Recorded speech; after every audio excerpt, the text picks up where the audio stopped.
great to have you, Gordon. Great to do this.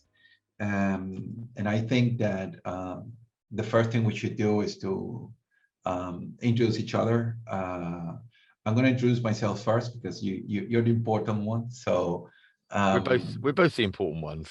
well, today, I really want to hear about you and about all that you have to share and all the good stuff that you do. So, hi there. My name is John Martinez. I'm the CEO and founder at Shocklogic, and I am passionate about the development of human potential. I'm passionate about seeing my team grow and seeing the people around me really develop and flourish. And I happen to be the CEO of an events technology company called Shocklogic. I adore my team, and I'm one of these lucky people that love what they do, and I can't get up early enough to get to work and meet fantastic people like Gordon. So Gordon, do you want me to introduce you, or do you want to introduce yourself? What do you want to do? I don't mind, whatever. So I'm gonna say a little bit about you, what I got here, and then you add up Okay, to that, okay? cool. So Gordon Glenister is an influencer marketing and membership expert as a founder of Membership World, a community of trade associations and professional membership bodies. He's also the host of two podcasts, Membership World and also Influence Now in its fourth season. Gordon is a former Director General of the British Promotional Merchandise Association and a co-founder of the Meetings and Event Support Association, MESA. He's also the founder of the Influence Division of the Branded Content Marketing Association and chairs the Industry Steering Board. A prolific author of content, Gordon has co-written 3 industry reports on the association sector and is the author of the best-selling book, Influencer Marketing Strategy. Gordon regularly appears on industry panels and hosts as a host or keynote speaker. Gordon is passionate about helping people become more influential and run his own online program.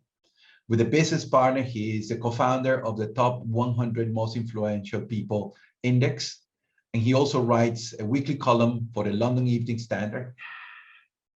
And if that wasn't enough, Gordon has recently taken up a role as Chief Strategy Officer of a global influencer agency, Audience 2 Media. Gordon lives in Cambridgeshire and loves badminton. Did I say this the right thing? I just want to. You did. On top of that, yeah. I wanna show the book. So. And you know, John, I'm a fan. I'm a fan, Gordon. Oh, bless you. And I have to say, of all the things that I do, it's still the best thing when I see somebody that has bought my book. I tell you why, because it was such an emotional experience to have, bearing in mind that for many years I was involved in the promotional products industry. So to have been able to pitch the idea of an influencer marketing book, because I didn't really know a lot about it, to a publisher, I'd never really gone through that process before. I thought, how on earth has this happened in the space of a month? I've pitched the idea and I've now got a contract in front of me that says I've delighted it's been part. I think, the timing of influencer marketing and the fact that, the particular UK publisher didn't have that subject covered was just right good. So I said yes. And you know what sometimes it's like when you say yes to everything and then don't, and then think, oh, bugger, how am I going to do this?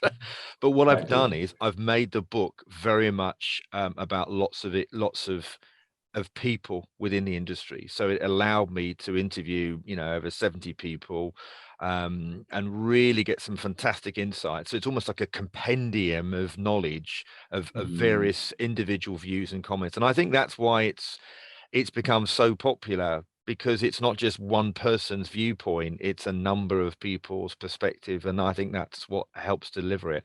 And the fact it's now going to be published in Brazil in next month, and I've been involved in a documentary on influencer marketing strategy, which is like blowing me away. In fact, the 2 other people on this on this documentary have both got in excess of 20 million followers on Instagram. Oh my God. Can you believe it, John? Wow. Wow.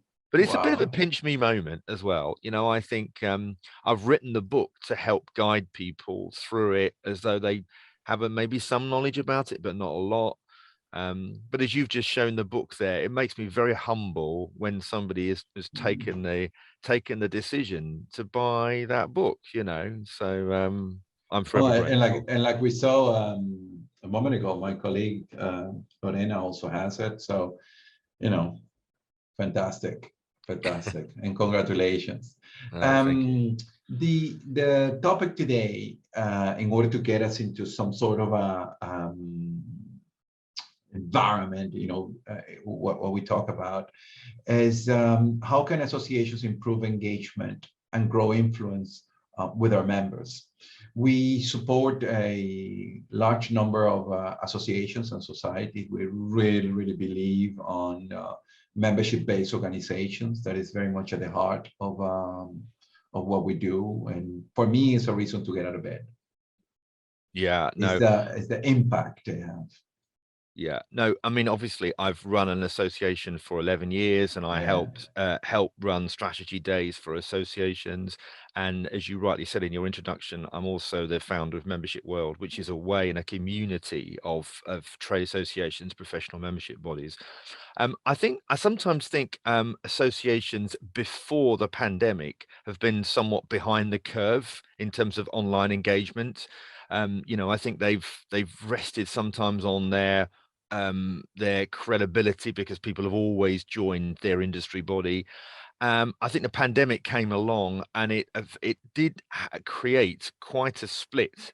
I think some associations really found that, particularly when it came to renewals, people were depending on the sector, of course, because some suffered more than Mm. others. They had to really think about, you know, goodness, we're going to lose members here because we're not being able to deliver events for them. We're not going to be able to deliver a whole series of member benefits. What are we going to do? And others really stepped up to the plate and realized this is potentially one of the biggest opportunities for us to bring people together and curate content from government advice in a way that they could really make it easier for their members. I remember the estate agency association of estate agents actually had like something like 20,000 people on one of their webinars, which is phenomenal. But if you think about it, the whole event, the whole what do we call them, estate agents, what did I say? Did I say estate agents? Yeah. I meant estate agents. Yeah, estate Yeah. agents. um were closed. What were they what were they going to do? So they then ran to their industry body to find out what the government advice was. And of course, it was changing all of the time. So it's super important for them to make sure that they were engaging with their members. In fact, many put special hubs like COVID hub section on the site, which I think was really good. So a few things I think is very important in creating engagement with your members. First of all, think about creating a member engagement strategy.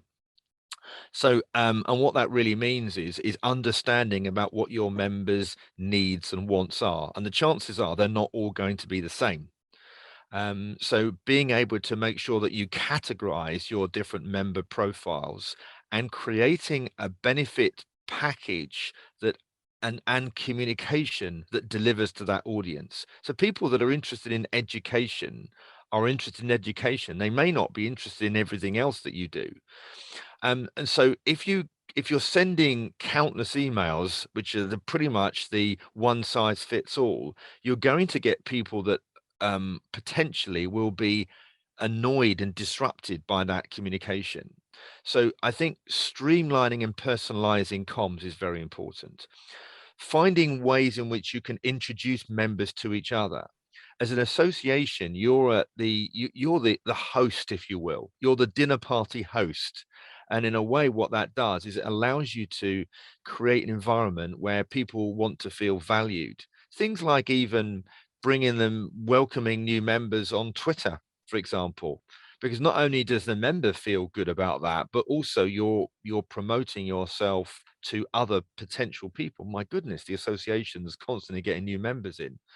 It's important that you run surveys constantly checking in on them and finding out what's working and what isn't.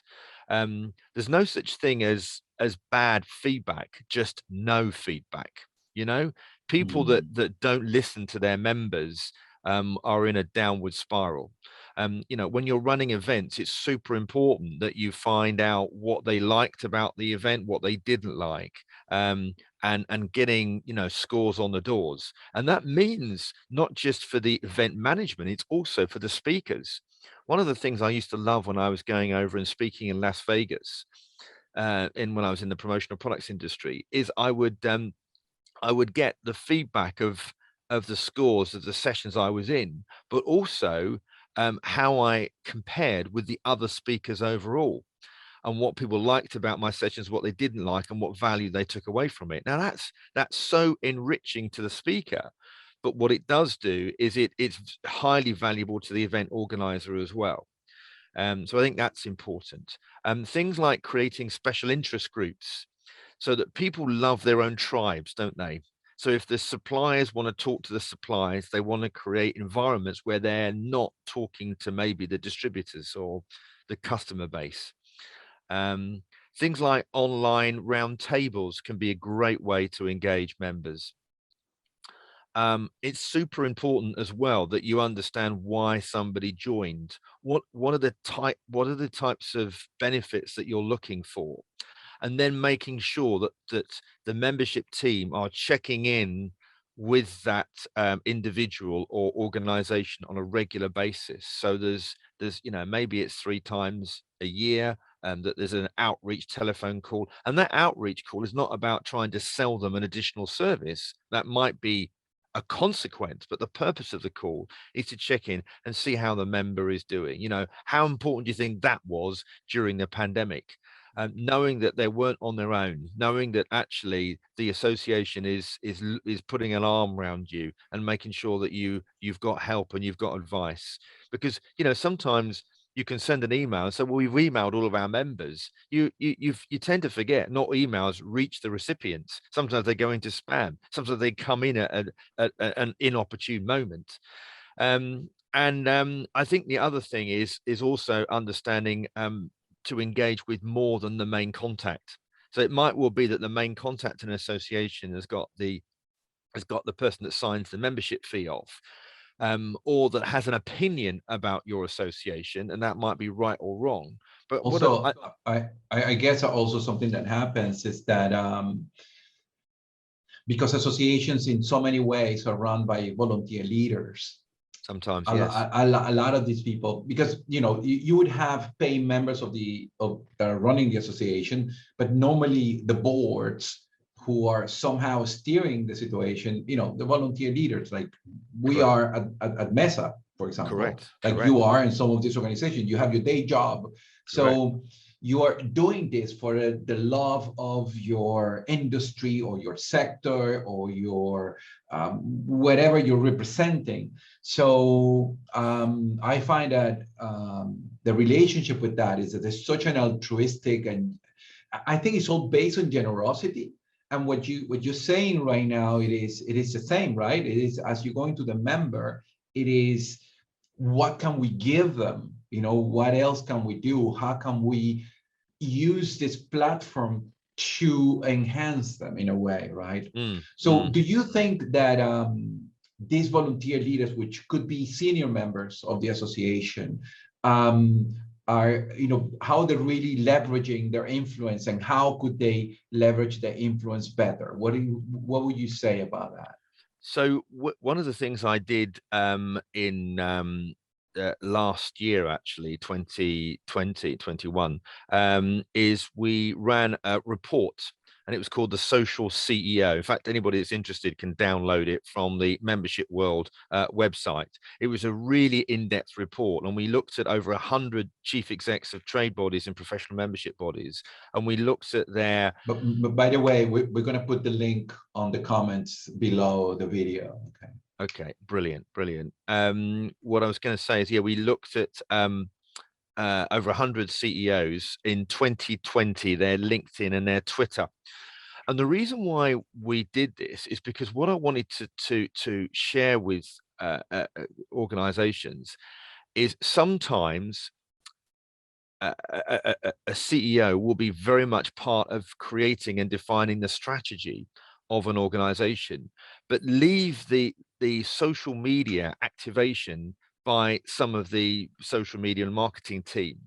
And so there is sometimes a missing in the authenticity of the voice. And what we found in the last 2 years is people really wanted not necessarily just to hear from the marketing society. They actually wanted to hear from Sophie Devonshire, who is the current chief exec. What is she trying to do? How has she got to this strategy? What's important to her? And that was really fascinating to see. Sometimes we had people that have got high follower numbers, but poor engagement. And that suggests to me that they were largely just promoting content that the association was doing. Whereas we had others that were highlighting their members' stories. They were taking, for example, Craig, that runs the wildlife trusts, would be out and about telling his story or producing his content, and video as a lot as well. And he was doing that at, wildlife backgrounds. So you really got a sense that he was immersing his content as part of his strategy. Um, we also found that amongst the top 20, for example, on LinkedIn, people had between 3.5 and 10,000 followers, but there was no correlation between the size of the membership and the follower base. So sometimes there were smaller group members that had as bigger followings as those that have got bigger audience bases. So I think it's about,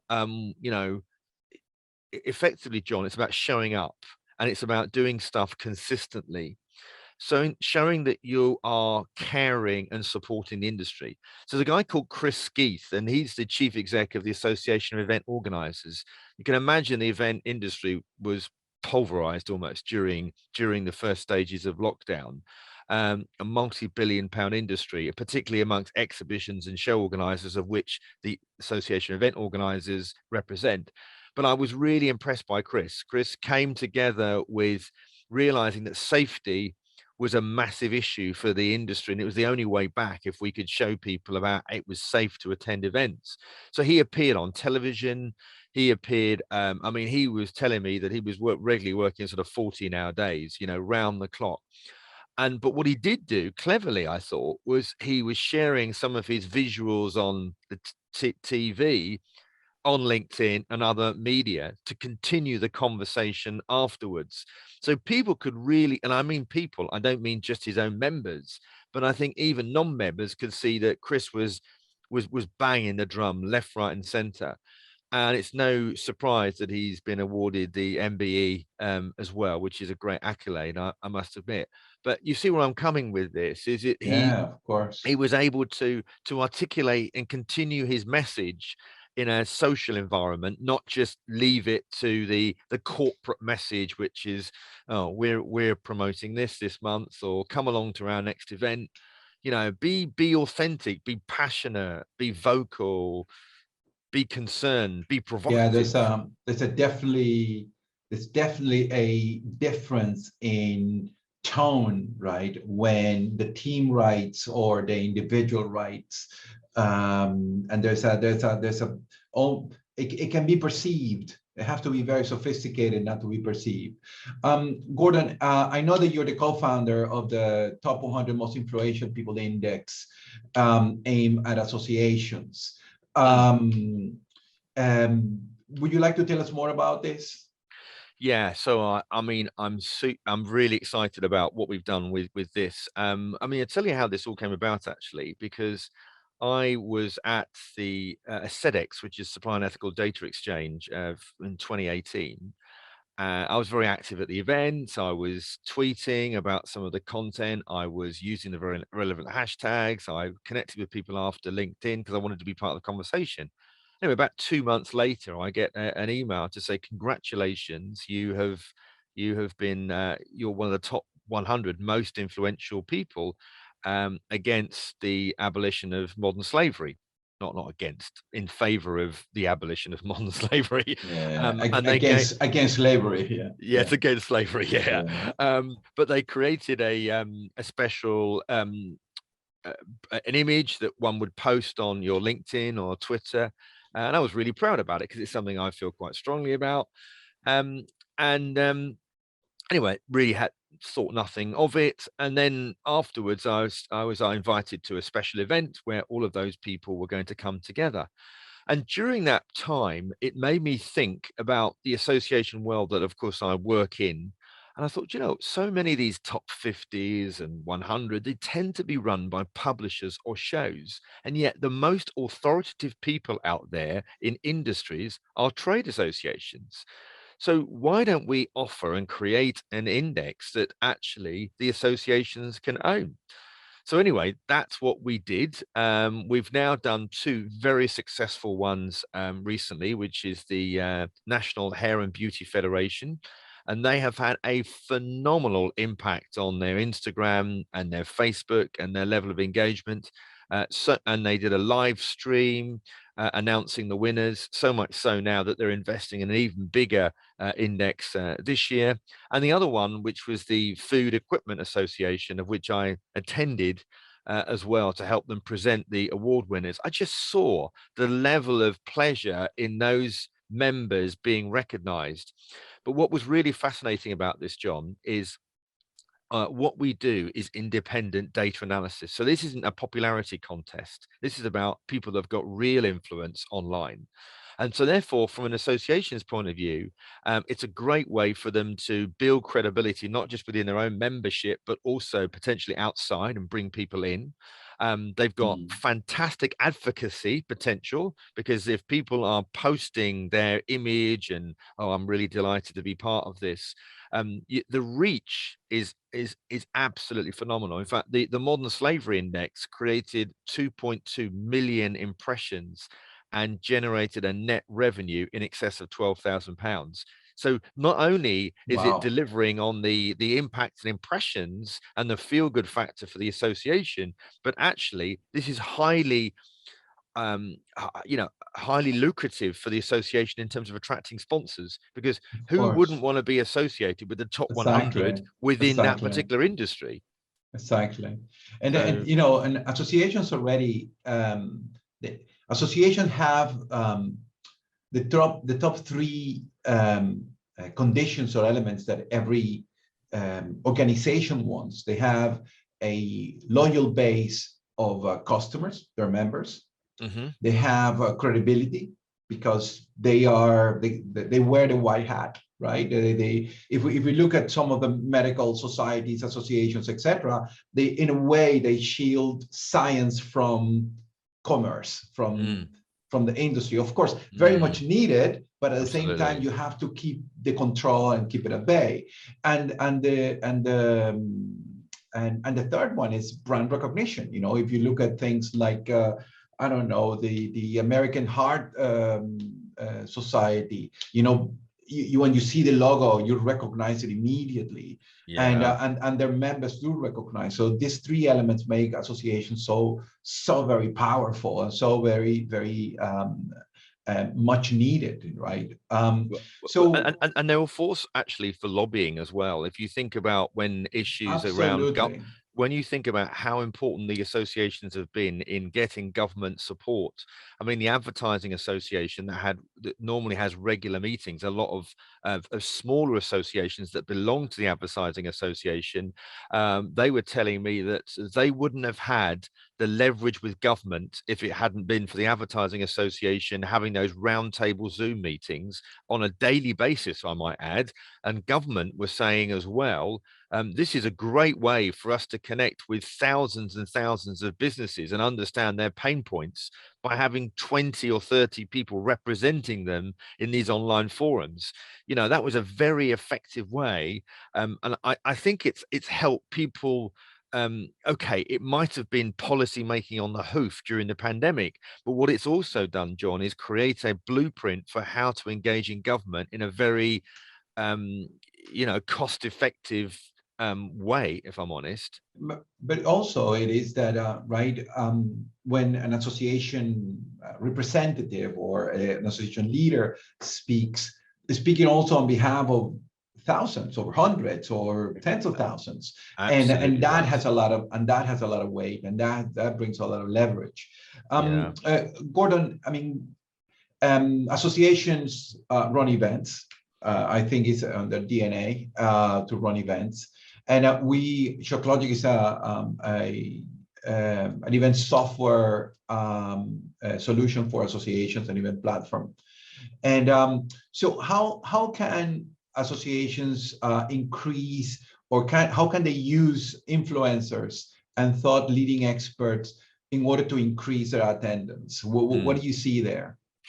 So I think at the end of the day, when we're running events, you've always got to have hooks, haven't you? You've actually got to make sure that you understand what's the purpose of somebody wanting to come to that event, and speakers are often a very good way to do that.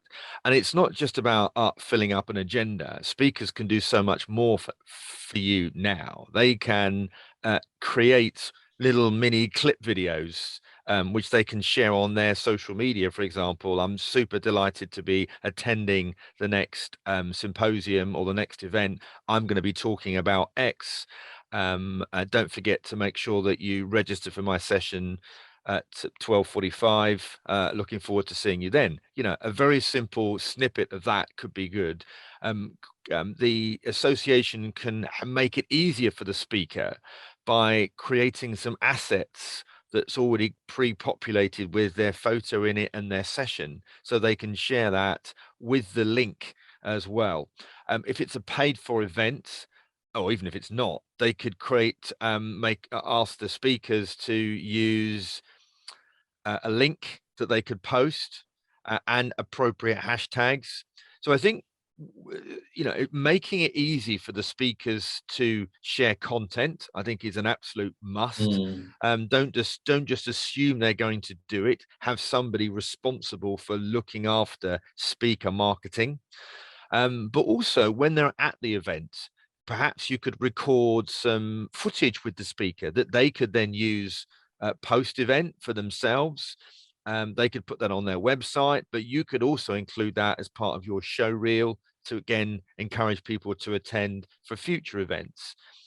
This is also a good way for you to promote membership, because nowadays we will view more video content than anything else. If you could get some little bite-sized chunks from some of the speakers, then that can make a big difference.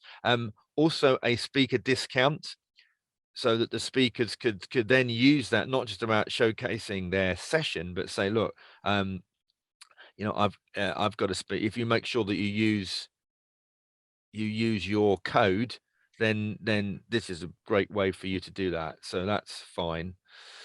That's wonderful. You know, Wonderful. yeah. Wonderful. Thank you. Thank you for that. That's really, really helpful. Do you have any um, practical tips and pointers that that people in general could do right now on their social media platforms, or social media in general? Yeah. First of all, follow me. No, but No, seriously, what I I think no. To be honest, I think that um, following the right people has an immediate impact, because and I think that is, I don't think it's I know it's a bit, it can be seeing a little bit like, okay, follow me, but I could be yeah. saying, I could be saying one of the tips that I would recommend is to follow Gordon, actually. No, but so I think, yeah, so make sure that you are following first and foremost all of your customers, yeah, and being able to contribute on their content. So the reason why that's important, that's like you saying, I value you as a customer and I value what you're saying. So let's just say you've got a client, let's say a medical congress client, and you John, add a comment in and just say, wanted to say, well done for this white paper. It looks super engaging, blah, blah, blah, blah, blah. Straight away, that says to them, you're showing an interest in their content. If you were then to go and add something that actually supported your client's perspective, that's helping them with their people that they're trying to influence as well. It's like you being a supporter for their content. Remember, on social media, the first hour of you posting something is critical. So, you know, and sometimes it makes me laugh. People say, "Oh, I sent a post out the other way. Did you not see it?" And they've got no idea that some of these the way the algorithm works is it's only going to be shown to a very small percentage of your audience, probably around 5%. Um, and it's only when people comment and like and share very quickly that it will then start to move it to more people. And if more people comment and like, and moves it to more people. And that's how a viral campaign happens, of course, is that if people are reacting to a piece of content very, very quickly, then the algorithm is pushing the content out, super, super rapidly, really. So I think that's important. You can have your on LinkedIn, you can personalize your URL. So if you go and have a look at mine, for example, you'll see it's not just Gordon Glenister, it says Gordon Glenister Influencer Marketing -membership. So every time I comment on somebody else's post, I'm reminding people about who and what I do. And in this world of the attention economy, it's important that people can associate you, can tag you. Because actually, when you're talking about content, try and restrict it as much as possible. What do you stand for? So I always say three or four great things, no more than that. And that's why sometimes on Instagram, people have got their own taglines, haven't they? The event negotiator or the event specialist, whatever it might well be. And then that message is drilled down everywhere. Also, you need to make sure that if I go to your LinkedIn, Twitter, and Instagram, they largely all saying the same thing. It's not different photos. It's not different images. So that because people receive content from different channels, I think that is important. The most important thing of all, though, is to be consistent and always think about high quality content. So you could say, right, we're going to post at 8 o'clock on LinkedIn every single morning, or at least 3 times a week. If you want to move the needle, you're not going to need to be consistent. When it comes to Instagram, stories and reels are by far the most effective, as opposed to just standard posts. Listening to your audience, making sure that you understand what type of content is working really, really well. One of the suggestions I always make is go and have a look at 10 of your competitors and look at 10 of their posts and have a look at how their audience is reacting to that type of content. Is it more video? Is it a poll? Is it stat? And if you can imagine what that looks like on a grid, that's a really powerful research. So don't just do what you think, do what you know works. Yeah. So I think that's important. Surround yourself with highly influential people. I have this thing called the circle of influence, and that's about 6 or 7 people that have got your back. So that if you said to them, would you like or comment or share this post, and you create a little mini WhatsApp group, the chances are, because those people want to support you, they would. So that helps your reach and engagement as well. Do as much video content as you possibly can, because people want to see your sort of authentic self. Have a weekly moment, which means I have a weekly moment. So on a Wednesday morning at 8:30, I host an influencer marketing secrets. An influencer marketing roundtable, but I also have a Facebook group called Influencer Marketing Secrets, which effectively is my funnel for the roundtable event. I have some great guests on there. I talk about it. It's very much about us. It's not about just listening to me all the time. It's about 15 minutes of content. The rest of it's conversation. It's like a dinner party without the dinner. It's that type of atmosphere.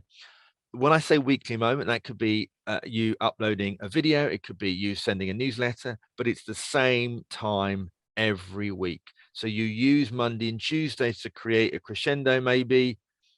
Sorry, Monday and Tuesday, yeah, and then you have the event maybe on Wednesday, or you do it at the weekend. Whatever it is, you do something every week at the same time. It could be something fun. So this is Friday fun. This is Wednesday witterings. Yeah, it's something. So you, John, could do, you know, lunchtime, lunchtime, lunch and coffee with John, but it's every Wednesday at 1 o'clock. So there Gotcha. you go. There's a few. Gotcha. That's amazing. And Gordon, what are you, first of all, what are you passionate about, and who influences you?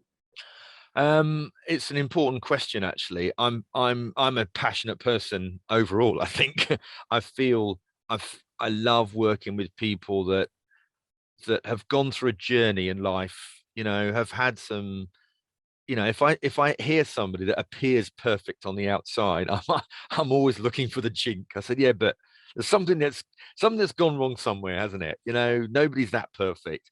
Um, I want to make a difference to everybody I meet in my personal life and my professional life, and that started when I was just 14. I used to have a little garden business, actually, and I used to mow lawns for people. Um, a little known fact, actually, I'm a qualified tree surgeon as well, which does make people smile. Oh, um, wow. but when I was quite young, I did this, and when sometimes perhaps often little old ladies I do these lawns for, and they love me coming every week and stuff like that. They give me a cup of tea and cake, and then they say to me, "Oh, well done, Gordon, you've done a great job." But if they'd not seen it and they pay me the money, I didn't feel the same sense of gratification. So I'd almost want to have them come out and see what I did, because I really wanted people to feel good about what I did, you know. And I've always been very, very focused on customer service, on delighting people. So, because if you do that well enough, John, what happens is people just talk about you to others, and they advocate for you. Yeah, absolutely. And it's the ultimate referral when you've got somebody coming in because you've been referred. Of And sorry, course. who the other question was, who do I? Um, I think, to be honest, David Attenborough has always been my go-to person. When I saw him on that global summit recently, you know, and I heard maybe it was what he was saying about the planet, his emotive words, the fact that there was music behind him. I actually remember a tear rolling down my eyes. I mean, I love the Blue Planet. I love his narration. I love his authenticity, everything about his experience in life. I mean, if I got the chance to interview him, I mean, I'd be a bit of a blubber, really. But I'm influenced by a lot of people, if I'm honest, from family members to just you know, just great people, you know. Right. And the other question is, but all of these things that you do, when do you sleep? I don't. I actually sleep about 4 or 5 hours a night, really, Oh which is yeah, insane, really. we're in the same boat. And I think a lot of that Yeah. is because I create a lot of adrenaline, which means I'm really ill, fingers crossed. And because I'm a natural enthusiast for life, for people, for purpose. I did found lockdown quite difficult at times. You know, being away from Mm. people was difficult for me, actually. You know, when I came back to some of the events again, I almost genuinely hugged people because it was I felt detached. So it was a real good feeling. How do you decompress? How do you deal with stress? I have had stress in the last 2 years. And running your own business is very stressful at times, you know, cash Mm. flow and keeping your head above water in difficult times. Absolutely. I think, actually, if I'm honest, talking to people of like-minded people that understand where you're going from, and being open and honest and transparent, I think is the best thing ever. You know, and you know, what really saddens me is how many men of almost our age have Mm. sadly have not have not made it this year, you know, and you know, for all sorts of various reasons in their personal life or professional life, it's heartbreaking to think that the pride was so great that they couldn't talk to somebody, you know. Yeah. Yeah, I think that there are not. I think it's softening, but in a way, there haven't been many models to follow when it comes to. Is the balance? I guess it's the balance between. Is that being able to see vulnerability as a strength. Yeah, And I think that the more that we're able to tap into that area and understand that many times expressing our vulnerability could be also a way of expressing our strength, and it will not be taken for weakness. yeah, yeah, I absolutely, think absolutely. the more these models appear, and hopefully more and more men will feel more comfortable at opening up and I sharing, and agree. then I agree. I not agree. not blowing a gasket, which is actually what I guess what you were trying to say, in a way that many of them didn't make it one way or the other, you know. Yeah. And then you support so much people, Gordon. Who supports you? My family support me. My who supports me? Just yeah, I mean, family and friends. I've got a great friendship network. So that's been really great, to be honest. Great, great. Gordon, it has been an absolute delight. Thank you very much for your time. This has been absolutely fantastic. And I hope that we can do it again and go into other subjects, not only associations but other areas of the events industry, and how we can use the wealth of wisdom and knowledge that you have about influence and marketing, but also about marketing in general. I think that you are, in that sense, you're a specialist. And I really, really appreciate it. Thank you for your time. Pleasure. Thank you, John. Really enjoyed it. Great having you.